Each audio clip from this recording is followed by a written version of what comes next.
नरेंद्र मोदी का पटना में इतना बड़ा रोड शो हुआ, एग्जीबिशन रोड से लेकर नाला रोड सब जगह, और अब फिर वो पटना रुक रहे हैं। इसके पीछे कौन सी पटकथा लिखी जा रही है, कौन सा स्क्रिप्ट लिखा जा रहा है और उसका क्लाइमेक्स क्या होगा। 5 चरण के चुनाव में जो 19 सीटों पर वोटिंग हुआ और 20 तारीख को जो दिन भर में वोटिंग होगा 5 सीटों पर, करीब 24 सीटों पर मतदान हो जाएगा, उसका पूरा रिपोर्ट भाजपा नेताओं से नरेंद्र मोदी बैठाकर पूछने वाले हैं। क्या बताइए कि बिहार में आपने जो रिपोर्ट दिया था उसके उलट कैसे यहाँ पर वोटिंग हो गया। पीएम मोदी को इस बात का आभास हो गया है, उनके कान तक ये बात पहुंच चुका है कि नीतीश कुमार पलटी मारने वाले हैं।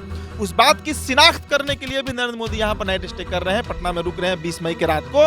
रात में असली राजनीति तो ये 4 जून के बाद बिहार में दिखेगा, जब सीट का आकलन आएगा। अब देखिएगा, मैं आपको गारंटी के साथ बता रहा हूँ, अगर नीतीश, देखिए ये पूरी कहानी की पटकथा जो है ना वो लिखी गई है और इसका क्लाइमेक्स तेजस्वी यादव लिखी।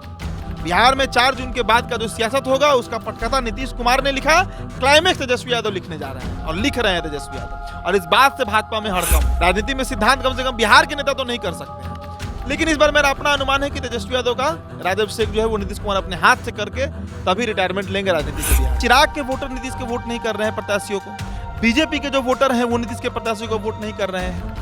ये भी एक बड़ा फैक्टर बन रहा है। नीतीश कुमार इस बात को आंक लिए हैं कि बिहार में उनका बड़ा नुकसान होने जा रहा है। यूपी में बीजेपी क्या परफॉर्म कर रही है मुझे नहीं पता, अच्छा परफॉर्म कर रही है। एमपी में सुनने में आ रहा है कि 29 की 29 सीटें जीत रही हैं। बंगाल में भी सुनने में आया है बढ़त है। लेकिन बिहार जो है ना वो बीजेपी को इस बार सबक सिखा देगा, सबक सिखा रहा है। दोस्तों, आगामी 20 मई को बिहार में 5 सीटों पर मतदान है और आपको बता दें कि इन 5 सीटों पर मतदान के लिए तैयारियां पूरी कर ली गई हैं। आज प्रचार प्रसार भी बंद हो गया।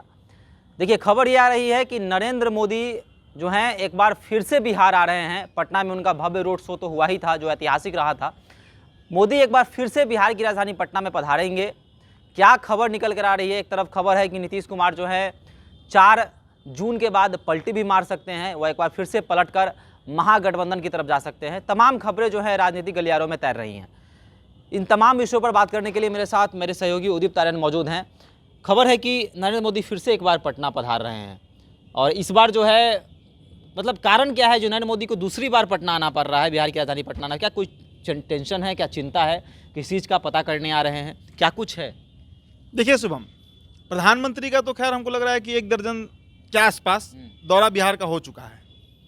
2019 में भी हुआ था, 2014 में भी हुआ था, 2015 में भी हुआ था जब बिहार विधानसभा चुनाव था, और 2020 के विधानसभा चुनाव में भी हुआ था।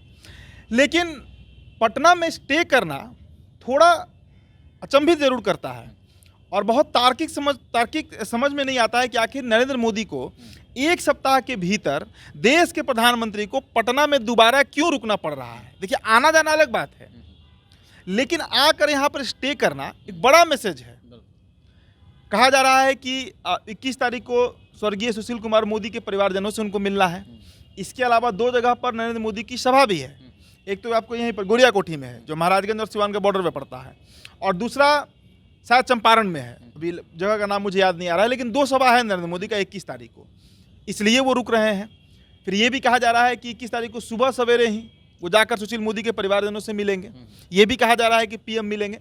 लेकिन ये सब बात अपनी जगह पर सही है। मुद्दा ये है कि अभी 4 दिन पहले नरेंद्र मोदी का पटना में इतना बड़ा रोड शो हुआ, एग्जीबिशन रोड से लेकर नाला रोड सब जगह, और अब फिर वो पटना रुक रहे हैं।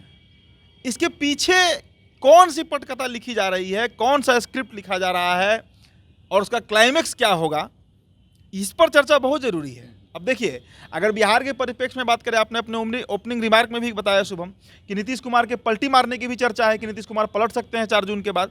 इस बात में पहले कितना दम है, इसको जरा सा जांचना परखना होगा। आज जगदानंद सिंह का पीसी हुआ है, नीतीश कुमार पर सवाल पूछा गया, जगदानंद ने चुप्पी साध ली है। आप मुझे इस पूरे चुनाव में, और इस चुनाव छोड़िए, 18 जनवरी को ना सरकार बदला था बिहार में, आप पूरे बिहार में जब से सरकार बदली, एनडीए की सरकार बनी, महागठबंधन की सरकार विदाई हुई, उसके बाद से आप तेजस्वी प्रसाद यादव का हमको एक बयान उठाकर दिखा दीजिए जो उन्होंने नीतीश कुमार के खिलाफ दिया हो। और इस पूरे चुनाव प्रचार में भले ही नीतीश कुमार जंगल राज कर रहे हैं, लेकिन राजद नेताओं की तरफ से नीतीश कुमार पर काफ़ी सॉफ्ट कॉर्नर अपनाया जा रहा है। लालू परिवार से लेकर सभी लोग नीतीश कुमार पर चुप्पी साधे हुए हैं। गौर करने वाली बात है। इसके अलावा ये भी कहा जा रहा है कि नीतीश कुमार अपने कुछ अगल बगल के नेताओं के इन्फ्लुएंस में पड़कर महागठबंधन से एनडीए में चले आए। उसमें कई नाम शामिल हैं, अशोक चौधरी हैं, संजय झा हैं, विजय चौधरी हैं, दबी जुबान में तो ललन सिंह का भी नाम लिया जा रहा है। तो कई नाम हैं, हम किसी एक पर बात नहीं करेंगे। अब ऐसी स्थिति में इसके अलावा एक और फैक्टर है कि जिस उद्देश्य से नीतीश कुमार, देखिए आपको याद होगा जब सरकार का पलटा पलटी का दौर चल रहा था जनवरी के माह में, उस समय क्या तर्क दिया गया कि विधानसभा चुनाव और लोकसभा चुनाव एक साथ करा लिया जाए, इसलिए नीतीश कुमार जो हैं वो महागठबंधन से अलग हुए। आपको याद होगा कि जो कैबिनेट का प्रस्ताव, कैबिनेट की बैठक चल रही थी, उसमें अचानक नीतीश कुमार निकल कर चले गए थे आधे घंटे के अंदर ही, मीडिया ब्रीफिंग तक नहीं हुआ था। हम लोग यही विधानसभा के बाहर इंतजार करते रह गए थे, लेकिन कोई ब्रीफिंग नहीं आया, प्रेस ब्रीफिंग। तो उसके बाद ये बात चर्चा में आया कि आखिर क्या कारण है कि नीतीश और तेजस्वी में एक अनबन हो गया। कारण यही था कि नीतीश कुमार ने प्रपोजल रखा था कि विधानसभा भंग कराया जाए और नहीं तो लोकसभा और विधानसभा एक साथ कराया जाए। ये शर्त बीजेपी के सामने रखी गई थी, अब माफ कीजिएगा तेजस्वी के सामने रखा गया था कि विधानसभा भंग कराइए और साथ में चुनाव कराया जाए बिहार में। तेजस्वी इसके लिए तैयार नहीं थे। उसके बाद चर्चा हुई कि बीजेपी ने ये डील मान लिया है, बीजेपी ये बात मान ली है, लेकिन वैसा तो कुछ हुआ नहीं। अब तो लोकसभा चुनाव का आधा चरण पार हो चुका है, कहाँ विधानसभा का चर्चा है, अब तो असंभव है होना। तो दोनों चौतरफा नीतीश कुमार के साथ जो है ना, वो उनके मन मुताबिक कुछ भी हुआ नहीं। और इसके अलावा जो सबसे बड़ा फैक्टर है जिस पर चर्चा हमने कल ही शाम में किया था यहीं बैठकर, कि चिराग के वोटर नीतीश के वोट नहीं कर रहे हैं प्रत्याशियों को, बीजेपी के जो वोटर हैं वो नीतीश के प्रत्याशियों को वोट नहीं कर रहे हैं। ये भी एक बड़ा फैक्टर बन रहा है। नीतीश कुमार इस बात को आंक लिए हैं कि बिहार में उनका बड़ा नुकसान होने जा रहा है। तो चारों तरफ से स्थितियां जो हैं वो प्रतिकूल हैं आज बिहार की राजनीति में नीतीश कुमार के लिए। और बार बार तेजस्वी यादव का ये कहना कि चाचा का तन उधर है, मन हमारे साथ है, रोहिणी आचार्य का कहना, कई राजद नेताओं का कहना, इस बात की तरफ साफ संकेत कर रहा है कि नीतीश कुमार का मन तो डोल रहा है। अब देखिए इसको पीएम मोदी के यहाँ पर जो स्टे कर रहे हैं उसका उद्देश्य समझिए। नरेंद्र मोदी ये बात भांप लिए हैं कि बिहार में भाजपा को बड़ा नुकसान होने जा रहा है, एनडीए को बड़ा नुकसान होने जा रहा है। कितना नुकसान होगा इस 5 चरण के चुनाव में जो 19 सीटों पर वोटिंग हुआ और 20 तारीख को जो दिन भर में वोटिंग होगा 5 सीटों पर, करीब 24 सीटों पर मतदान हो जाएगा, उसका पूरा रिपोर्ट भाजपा नेताओं से नरेंद्र मोदी बैठाकर पूछने वाले हैं कि आप बताइए कि बिहार में आपने जो रिपोर्ट दिया था उसके उलट कैसे यहां पर वोटिंग हो गया। बिहार में तो बीजेपी के नेता दावा कर रहे थे 40 में 39, 40 में 40, यहाँ 40 में 20 पे आफत आ गया। अब उसका पूरा रिपोर्ट नरेंद्र मोदी मांगने जा रहे हैं, चाहे वो सम्राट चौधरी हो, नित्यानंद राय हो, मंगल पांडे हो, किसी का नाम रखिए आप। इसलिए भी नरेंद्र मोदी का यहाँ पर स्टे है। और दूसरा कारण, पीएम मोदी को इस बात का आभास हो गया है, उनके कान तक ये बात पहुंच चुका है कि नीतीश कुमार पलटी मारने वाले हैं। उस बात की शिनाख्त करने के लिए भी नरेंद्र मोदी यहाँ पर नाइट स्टे कर रहे हैं, पटना में रुक रहे हैं 20 मई के रात को राजभवन में।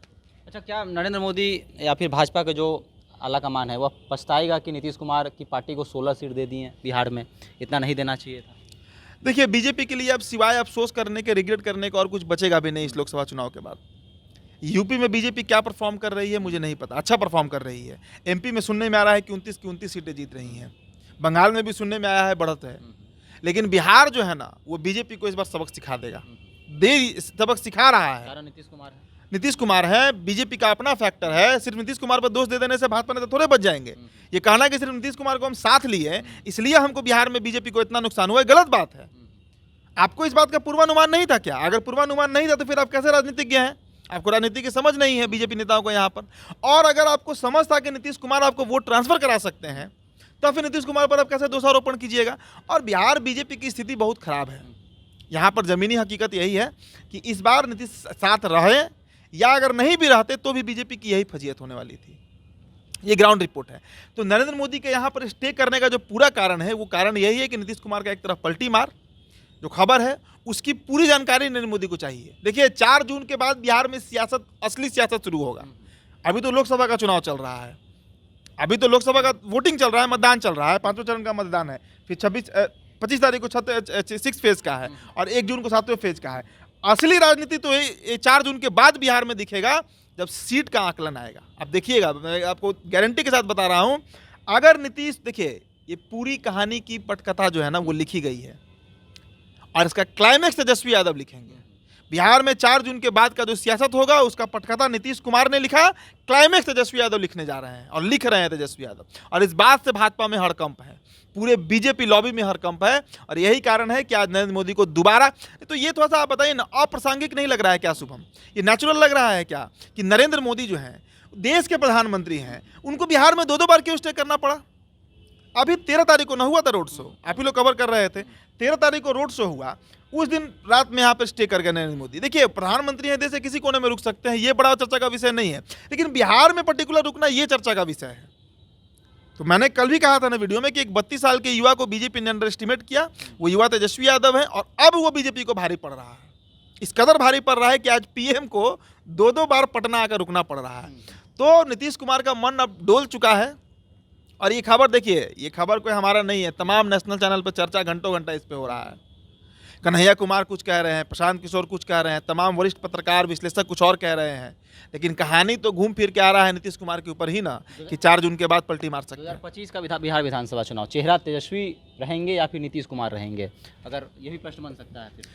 देखिए, 2025 तक मुझे नहीं लगता है कि सैद्धांतिक रूप से या शारीरिक क्षमता के अनुसार नीतीश कुमार उस स्थिति में रहेंगे कि वो विधानसभा के लिए कंटेस्ट कर पाए, जहाँ तक मेरा अपना अनुमान है। लेकिन इस बार बीजेपी की स्थिति बिहार में जो खराब होते देख नीतीश कुमार का मन डोला है। और 2025 का आपका जो सवाल है, मेरा अपना अनुमान है कि अगर इस बार भी बिहार में जो सरकार बनेगी ना, उस सरकार में एज अ सीएम हो सकता है कि तेजस्वी यादव का, मतलब कहते हैं ना उसको, राज सौंपना, वो इसी बार हो सकता है कि उनका हो जाए, मतलब राज्याभिषेक वो इसी बार हो सकता है कि नीतीश कुमार जो है वो तेजस्वी यादव का कर दें। हाँ, क्योंकि नीतीश कुमार का मेरे अनुसार ये अंतिम पलटी है। अब इसके बाद पलटने का स्कोप नीतीश कुमार के पास बचेगा नहीं।